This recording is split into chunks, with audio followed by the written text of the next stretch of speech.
Today I'm with Myles. Myles, how old are you? I'm 25 years old.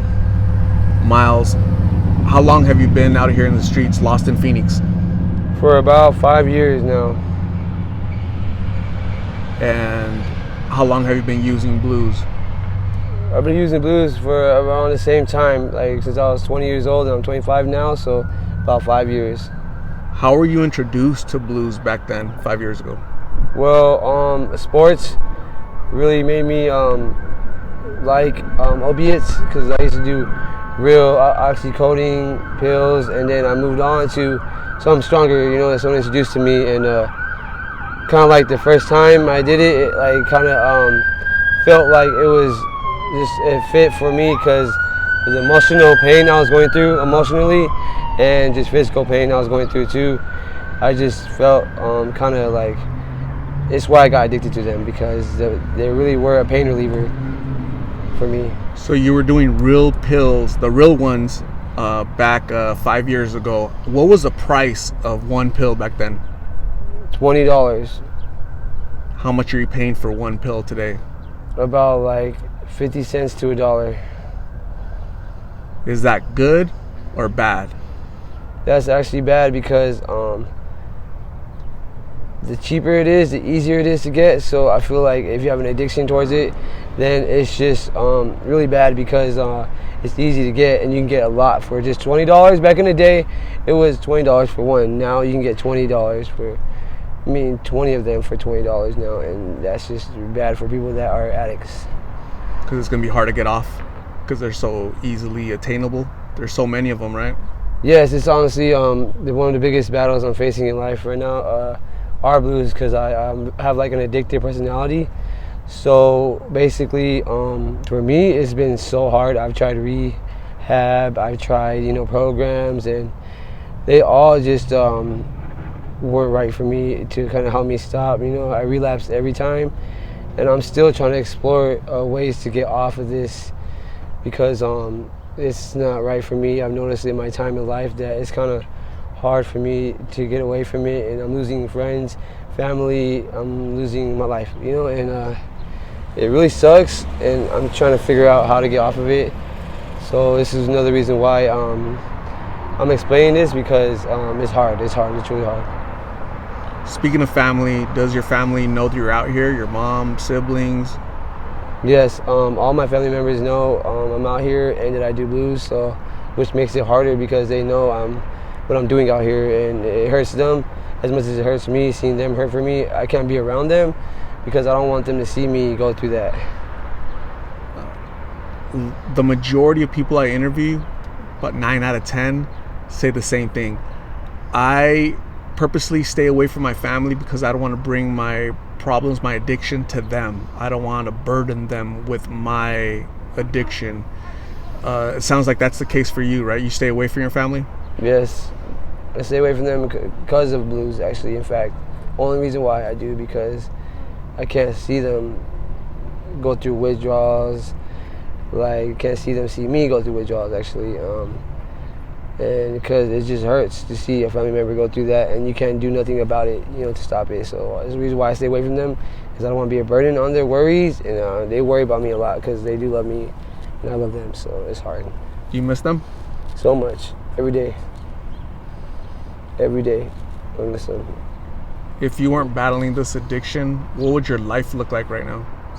I would probably be, if not close to being successful, and just having a career that I would love to do, not a career that is brought upon me or anything, but I like to do, when work, I like to do things that I like to do, if I'm interested in, that's what keeps me doing it.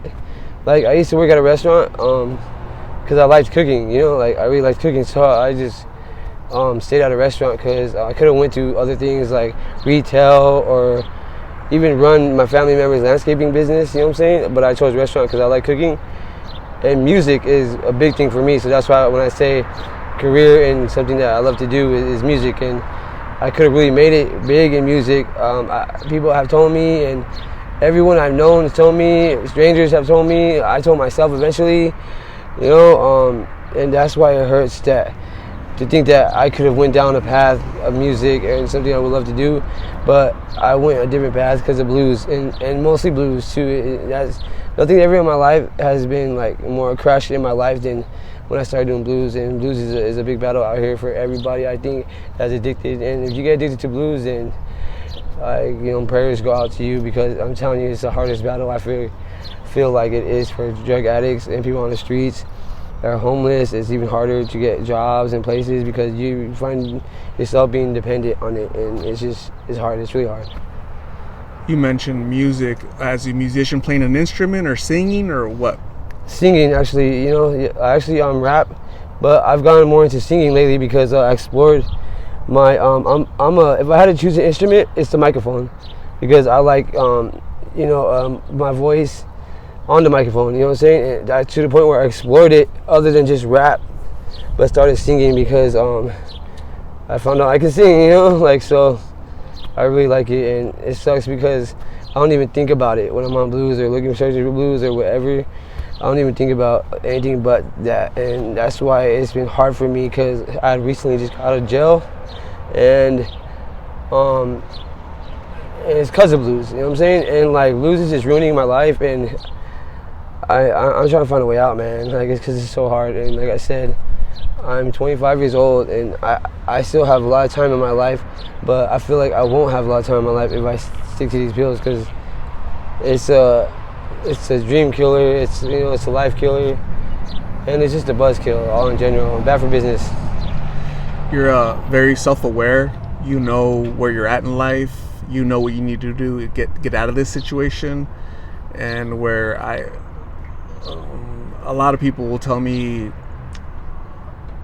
they're trying to make it seem glamorous and they like this lifestyle out here, but you know it sucks out here, right? You want to get out of here. You could be doing a lot of better things, like that passion you have for music.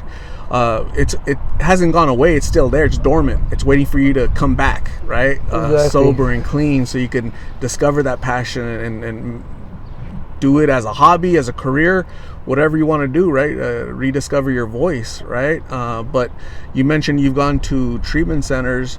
Did you give it 100% every time you went, or could you have done more? First 2 times I could have done more, but eventually, like my third or fourth time, I finished the whole program. My third time I finished the whole program, which was a 40-day program. And when I got out of the program, I still ended up relapsing. So I figured it was something deeper than just going to a program and rehab. It's something deeper that I'm trying to figure out, because, like I said, I do want to stop. You know what I mean? I do want to stop, but I'm still addicted. And it's just like harder and harder every time. And every time as I grow, I feel like it's growing with me to the point where it's like stopping my growth, and just like my mind, and just like my heart, and just like my soul. On like the honest opinion, for real, like I feel like I'm losing myself because of blues, and I want to make a big change in my life. And I bet you anything that if I stop doing blues, then my life will go 100% more, 110 more like percent. It's just better. It's everything better. Everything. My life, my family, my work, everything. You sound very positive and optimistic. It's definitely you're stuck in a cycle, and you just need to continue to ask for help. I think something key you said earlier was, you got out of that 40-day program, but it's not after 40 days or after 30 days or 60 days. It's like a lifelong thing, dude. You have to keep going, right? It's not like after your 40 days you get out and, okay, that's it, I'm done. Like, no, it's like every day thereafter. You need to have a little bit of support, whether that's family or friends, or continue to talk to, NA meetings or whatever. You need to find a sponsor, somebody to help you. Okay, don't try to do it by yourself.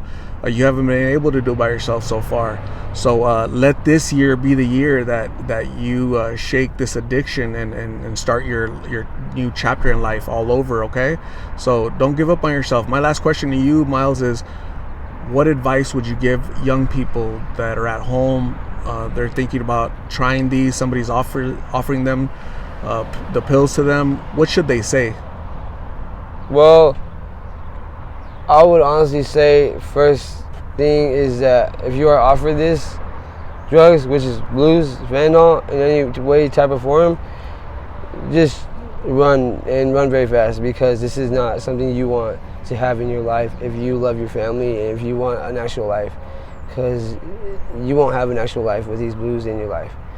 And that's what I've learned to grow to know. And also another big thing is that never give up. Like, keep trying, just keep going. Like, if it takes 100 times, 200 times, just keep going, because one day I truly believe that if you have God in your life, and just even if you don't have God in your life, if you just keep going every day, stay positive, because it's real easy to get negative and real easy to want to give up.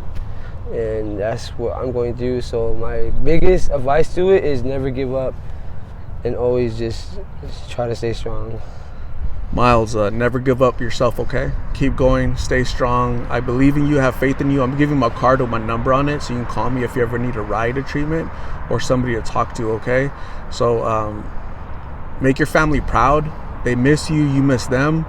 You know where you're at. You know what you need to do to get out of here, okay? So you're this. I've done